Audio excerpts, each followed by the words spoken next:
তারপরে দেখুন এইভাবে বান্ডিল বান্ডিল টাকা উইতে খেলছে। আজকে কর্পোরেশনের অফিসাররা এসে যখন পরিষ্কার করতে বলেছে, তালা ভেঙে এই পার্টি অফিস, দেখুন বাবা, দেখুন নেতৃত্বের পার্টি অফিস, তারা এখানে এইসব হোর্ডিং ব্যানার এবং এই বাক্স দুটি রেখেছিল।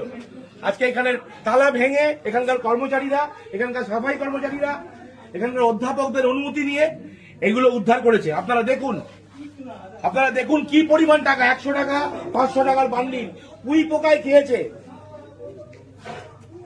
এই টাকার উৎস কি আমরা জানতে চাই। এই টাকা কারা দিনের পর দিন এই কলেজে যারা দুর্নীতি করেছে, এই কলেজে যারা দিনের পর দিন ধরে দুর্নীতি করেছে, এই কলেজে দিনের পর দিন যারা টিচিং স্টাফদের ঠকিয়েছে, প্রফেসরদের সঙ্গে গুন্ডামি করেছে, তাদের প্রত্যেকের টাকা এটা।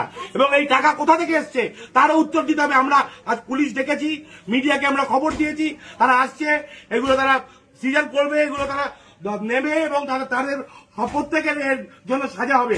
এবং আমরা যত ওপর পর্যন্ত যেতে হয়, আমরা যে একটা শিক্ষা প্রতিষ্ঠানে, এটা কি কোনো মন্ত্রী হাতের তলা? আপনারা ভাবুন, লজ্জার বিষয়। একটা শিক্ষা প্রতিষ্ঠানে এইভাবে টাকা পাওয়া যাচ্ছে উইতে খাওয়া। সুরেন্দ্রনাথ কলেজের পেছনে জিমনাসিয়ামের সামনে